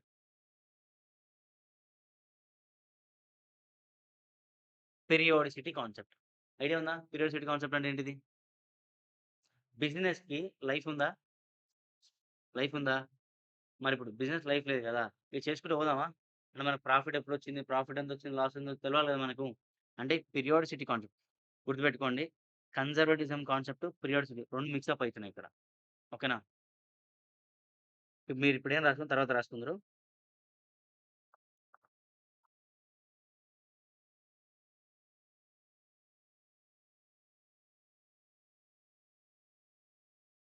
Periodicity, going concern అదొక్కటి చిన్నది మనం కన్జర్వేటిజం టచ్ చేయడం వల్ల ఈ 2 నేర్చుకోవాల్సొస్తుంది. ఓకేనా? ఈ 3 పారలెల్‌గా వర్క్ చేస్తాయి. గోయింగ్ కన్సర్న్ మీనింగ్ ఏంటిది? గోయింగ్ కన్సర్న్ మీనింగ్ ఏంటిది? Business has foreseeable future. Foreseeable future meaning ఏంటిది? ఎన్ నంబర్ ఆఫ్ ఇయర్స్ అన్నమాట. N number of years business run అవుతూనే ఉంటది. ఓకేనా? ఏం చెప్తుంది ఇది? Business as business. Business entity has foreseeable spelling చెప్పండ్రా? సి ఫోర్సిబుల్ ఫ్యూచర్. అంతేనా? ఇది ఇంపార్టెంట్ ఇక్కడ. గోయింగ్ కన్సర్న్ కాన్సెప్ట్‌లో మనకేమర్థమైంది? ఒక బిజినెస్‌కి లైఫ్ అనేది ఫోర్సబుల్ ఫ్యూచర్ అని అర్థమైంది. అంతేనా? ఫోర్సబుల్ అంటే ఎన్ నంబర్ ఆఫ్ ఇయర్స్ ఉంటాయని అర్థమైంది. అయితే గోయింగ్ కన్సర్న్ చెప్పింది గదా!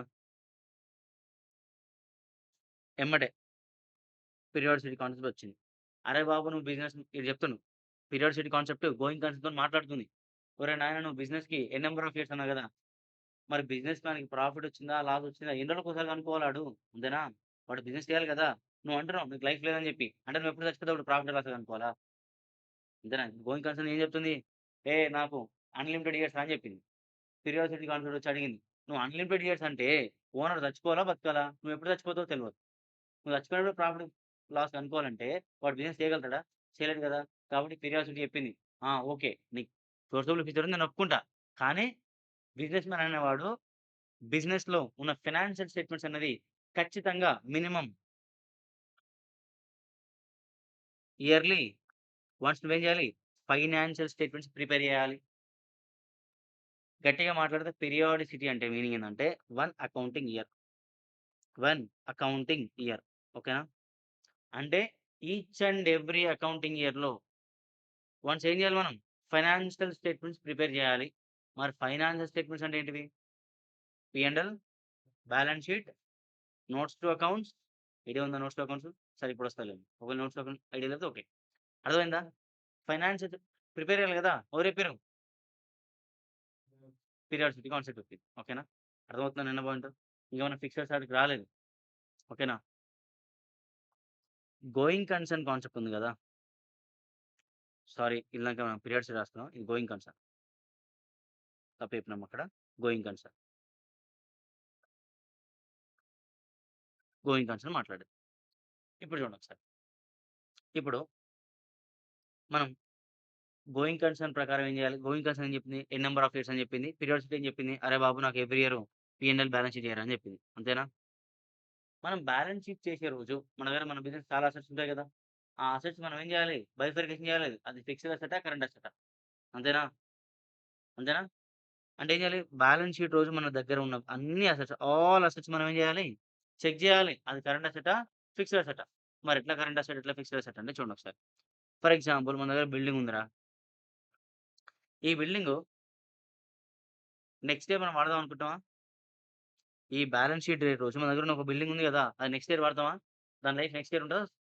కొలాప్స్ అయితదా బిల్డింగు? ఉంది. అవునా? అంటే ఈ బ్యాలెన్స్ షీట్ రోజు నుంచి ఆ బిల్డింగ్ లైఫ్ చెక్ చేసి ఎన్ని రోజులుంది? మోర్ థాన్ 1 ఇయర్ ఉందా? కాబట్టి దాన్నేమనాలి? Fixed asset. ఒకవేళ మనం నెక్స్ట్ ఇయర్ బిజినెస్ క్లోజ్ చేద్దాం అనుకుంటున్నాం. అంటే ఇదే లాస్ట్ బ్యాలెన్స్ షీట్. ఇంక నెక్స్ట్ ఇయర్ మనం అంటే నెక్స్ట్ ఇయర్ బిజినెస్ క్లోజ్ అయిపోతుంది. అలాంటప్పుడు బిల్డింగ్ లాంగ్ టర్మ్ అసెటా? లాంగ్ టర్మ్ అసెటా? అంటే నెక్స్ట్ ఇయర్ నీ బిజినెస్ రన్ అవుతేనే నీ దగ్గర ఉన్న అసెట్స్‌ని ఏం చేయాలి? బైఫర్కేషన్ చేయాలి. అది లాంగ్ టర్మా? షార్ట్ టర్మా? నెక్స్ట్ ఇయర్ నువ్వు బిజినెసే క్లోజ్ చేద్దాం అనుకుంటే నీకు ఇంక లాంగ్ టర్మ్, షార్ట్ టర్మ్ ఉంటాయా? అన్నీ షార్ట్ టర్మ్ అసెట్సే. అంతేనా? అంతే కదా! అంటే గోయింగ్ కన్సర్న్ వల్లనే కదా ఇప్పుడొచ్చింది మరి. అర్థమవుతుందా? నెక్స్ట్ ఇయర్ నువ్వు బిజినెస్ రన్ చేస్తున్నావంటే ఎవరు చెప్పిర్రు? Going concern. అంటే నెక్స్ట్ ఇయర్ నీ బిజినెస్ రన్ అవుతుంది బికాస్ ఆఫ్ గోయింగ్ కన్సర్న్. అంతేనా? గోయింగ్ కన్సర్న్ అనేది లేకపోతే ఎవ్రీ ఇయర్ మనం అసెట్స్‌ని fixed asset, short term asset అని చెప్పాలా? అన్ని కరెంట్ అసెట్సే. అన్ని అమ్మేసుడే. అర్థమవుతుందా నిన్న పాయింట్? అంటే బికాస్ ఆఫ్ గోయింగ్ కన్సర్న్ ఏమైతుంది మనకు? Assets fixed, current assets bifurcation చేయాలని చెప్పి గోయింగ్ కన్సర్న్ ఎక్స్‌ప్లెయిన్ చేసింది. అర్థమైందా? ఇప్పుడు చూడండి.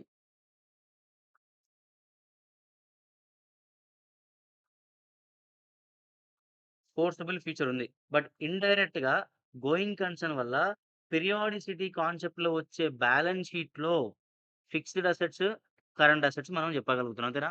ఒక్కసారి మళ్ళీ వినండి. గోయింగ్ కన్సర్న్ కాన్సెప్ట్ వల్ల పీరియాడిసిటీ అనే కాన్సెప్ట్‌లో ఉన్న బ్యాలెన్స్ షీట్‌లో అసెట్స్‌ని, లయబిలిటీస్‌ని మనం షార్ట్ టర్మ్, లాంగ్ టర్మ్ అని చెప్పగలుగుతున్నాం. అంతేనా? నేనేమంటున్నానంటే ఒక్కసారి గోయింగ్ కన్సర్న్ అనే కాన్సెప్ట్ వల్ల గోయింగ్ కన్సర్న్ అనే కాన్సెప్ట్ వల్ల పీరియాడిసిటీ కాన్సెప్ట్‌లో మనం బ్యాలెన్స్ షీట్ చేస్తాం గదా! పీరియాడిసిటీ వల్ల మనం చేసే బ్యాలెన్స్ షీటు. ఆ బ్యాలెన్స్ షీట్‌లో మనం అసెట్స్ ఏం చేస్తున్నాం? ఫిక్స్డ్ అసెటా? కరెంట్ అసెటా? అని బైఫర్కేషన్ చేస్తున్నాం. ఎందుకు? గోయింగ్ కన్సర్న్ చెప్పింది. గోయింగ్ కన్సర్న్ ఏం చెప్పిందంటే, "అరె బాబు! నువ్వు పీరియాడిసిటీ కాన్సెప్ట్ లోపల ఒక బ్యాలెన్స్ షీట్ ఉంది గదా! ఆ బ్యాలెన్స్ షీట్ లోపల నువ్వు అసెట్ లయబిలిటీ రాయొద్దు. ఉత్తనే. దాన్నేం చేయాలి అసెట్ రాసేటప్పుడు బైఫర్కేషన్ చేయాలి" అని చెప్పింది. అర్థమైందా పాయింట్ ఇది? లింక్ అర్థమైందా? ఓకేనా? రండి.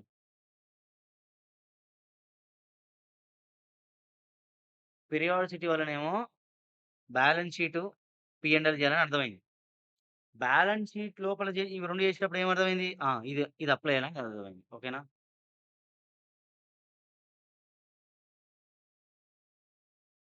ఇప్పుడు చూడండి ఒకసారి. మరి కరెక్టే గదా! Assets are different types 2 types గదా! Because of going concern. అంతేనా? మరిప్పుడు ఈ ఫిక్స్డ్ అసెట్స్‌ని మనం బ్యాలెన్స్ షీట్ ఒక దగ్గర రాస్తున్నాం గదా! ఫిక్స్డ్ అసెట్ అని చెప్పి ఒక అమౌంట్ రాస్తాం గదా! ఆ అమౌంట్ ఎంత రాయాలి?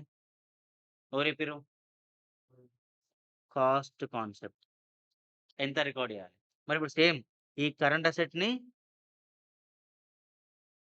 బ్యాలెన్స్ షీట్ రికార్డ్ చేయాలి కరెంట్ అసెట్‌ని. ఓ అమౌంట్ రాయాలి గదా! ఆ అమౌంట్ ఎంత రాయాలి? ఎవరు చెప్తారు? Conservatism concept. అర్థమవుతుందా అన్న పాయింట్? లింక్ ఏమైనా మిస్ అవుతుందా? ఈ 3 ఒకటేసారి నేర్చుకోవాలి. కన్జర్వేటిజము, పీరియాడిసిటీ, గోయింగ్ కన్సర్న్. అంతేనా? ఇప్పుడు చూడండి ఒకసారి. పీరియాడిసిటీ కాన్సెప్ట్‌లో మనం బ్యాలెన్స్ షీట్ ప్రిపేర్ చేస్తున్నాం గదా! అండర్ పీరియాడిసిటీ కాన్సెప్ట్ మనం బ్యాలెన్స్ షీట్ రెడీ చేస్తున్నాం రా. అసెట్స్‌ని ఫిక్స్డ్ అసెటా? కరెంట్ అసెటా? అని ఎవరు చెప్పిర్రు? గోయింగ్ కన్సర్న్ చెప్పింది. బట్ ఫిక్స్డ్ అమౌంట్ పక్కన ఎంత రాయాలి? ఫిక్స్డ్ అసెట్ పక్కన ఎంత అమౌంట్ రాయాలి? ఎవరు చెప్తారు? కరెంట్ అసెట్ పక్కన అమౌంట్ ఎంత రాయాలి? ఎవరు చెప్తారు? ఆ! Conservatism or prudence. అర్థమవుతుందా ನನ್ನ పాయింట్? అంటే మీకిది ఎగ్జామ్ పాయింట్ ఆఫ్ వ్యూలో ఆలోచించమాకండి. బట్ అకౌంటింగ్ నేర్చుకునేటప్పుడు ఇది ఎందుకు రాస్తున్నా? ఎందుకు రాస్తున్నా? అంటే జనరల్లీ యాక్సెప్టబుల్ అకౌంటింగ్ ప్రిన్సిపల్స్ మనకు తెలియకుండానే యూజ్ చేస్తూనే ఉన్నాం. అవునా? అర్థమైంది. ఈ 3 అర్థమైనాయా ఇప్పుడు మీకు? ఓకేనా ఈ 3? సరే. ఈ 3 ఒకసారి క్లియర్‌గా రాసుకుందాం మనం. ఫస్ట్ ఒకసారి చూడండి. గోయింగ్ కన్సర్న్ అని హెడ్డింగ్ పెట్టుకోండి. ఏమైనా హెడ్డింగ్ పెట్టుకుర్రా మీరు? రాసారా ఏమన్నా? ఏం రాసారు? ఆ! సరే. దాంట్ల బ్యాలెన్స్ షీట్ ఏసుకోండి. చిన్న ఫార్మాట్ ఏసుకోండి. బ్యాలెన్స్ షీట్ ఫార్మాట్ ఏసుకొని చిన్నగా ఏసుకోండి. నేను పెద్దగా రాసి మీరు చిన్నగా ఏసుకోండి. అసెట్స్, లయబిలిటీస్ ఇక్కడ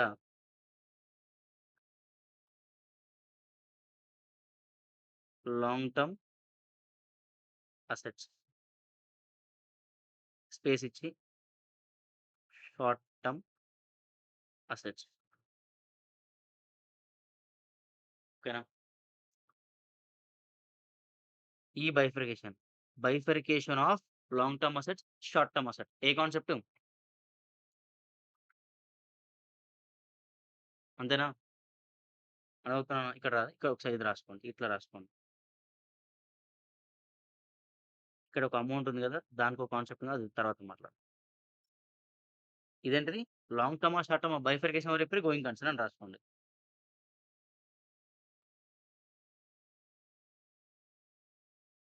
ఈ అమౌంట్ ఉంది గదా! ఏంటిది? Cost concept. ఈ అమౌంట్ ఉంది గదా! ఎంత రికార్డ్ చేయాలి అమౌంట్? ప్రూడెన్స్ అన్నా ఒకటే, కన్సర్వేటివ్ అన్నా ఒకటే. ప్రూడెన్స్. ఓకేనా? మరి మీకో డౌట్ రావచ్చు. ఒక ఎగ్జాంపుల్ తీసుకుందాం మనం. షార్ట్ టర్మ్ అసెట్ పక్కన ఒక ఫిగర్ రాస్తున్నాం సార్ అది కరెక్టే. కన్జర్వేటిజం ప్రకారమే రాసినామని ప్రూఫ్ ఏంటి? అంతేనా? ఒకటి ఎగ్జాంపుల్ తీసుకుందాం. దీనికి ఒక చిన్న ఎగ్జాంపుల్ తీసుకుంటే డేటాస్. మన బుక్‌లో డేటాస్ 2,00,000 ఉంది నాన్న. ఇప్పుడు నేనేమంటున్నా అంటే డైరెక్ట్‌గా తీసుకుపోయి 2,00,000ని ఇక్కడ రికార్డ్ చేయొచ్చా? రికార్డ్ చేసే కంటే ముందు మనం ఏం చేయాలంటే ఈ డేటాస్ వల్ల మనకు ఫ్యూచర్‌లో ఏమైనా లాస్ వస్తదేమో అని ఎక్స్‌పెక్ట్ చేయాలి. మీకు ఐడియా ఉంది కదా! ప్రొవిజన్ ఫర్ బ్యాడ్ డెట్ అని. బ్యాడ్ డెట్ వేరు. ప్రొవిజన్ ఫర్ బ్యాడ్ డెట్ వేరు. బ్యాడ్ డెట్ అనేది యాక్చువల్ లాసా? ఫ్యూచర్‌లో రాబోయే లాసా? యాక్చువల్ అంటే లాస్ వచ్చింది. లాస్ వచ్చింది అంటే వచ్చిన లాస్ గురించి కన్జర్వేటిజం మాట్లాడుతదా? ఆల్రెడీ వచ్చిన లాస్ మాట్లాడుతదా? ఫ్యూచర్‌లో రాబోయే లాస్‌ని. మరి ఫ్యూచర్‌ల డేటాస్ వల్ల మనకు రాబోయే లాస్ పేరేం పేరు? PBD provision for bad debt. For example మనం యాంటిసిపేట్ చేసినాం. మన కన్జర్వేటిజం కాన్సెప్ట్ మనకు రైట్ ఇచ్చింది. పీబీడీ క్రియేట్ చేయొచ్చు కదా! పీబీటీ 20,000 అని చెప్పింది. యాస్ పర్ కన్జర్వేటిజం కాన్సెప్ట్ మనం ఎక్స్‌పెక్ట్ చేసినాం. లాసు 20,000 అని చెప్పి. ఇప్పుడెంత? 180 మరి డెటార్‌ని ఎంత రికార్డ్ చేయాలి బుక్‌లో? 1,80,000 అర్థమైందా ఇప్పుడు? ప్రూవ్ అయిందా? ఈ ఎగ్జాంపుల్ రాసుకోండి.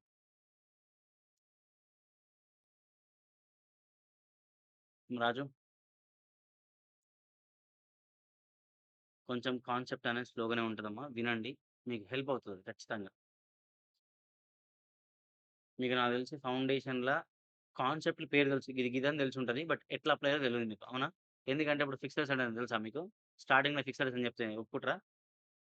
ప్రొవిజన్ ఫర్ బ్యాడ్ అంటే తెలుసా మీకు? తెలీదు. అప్పుడు ఏం నేర్చుకున్నాం మనం? టర్మ్స్ నేర్చుకున్నాం. ఇప్పుడు దాన్ని లింక్ చేసుకుంటున్నాం అంతే. కాన్సెప్ట్‌ని, టర్మ్స్‌ని లింక్ చేసుకోవాలి. రాసిర్రా?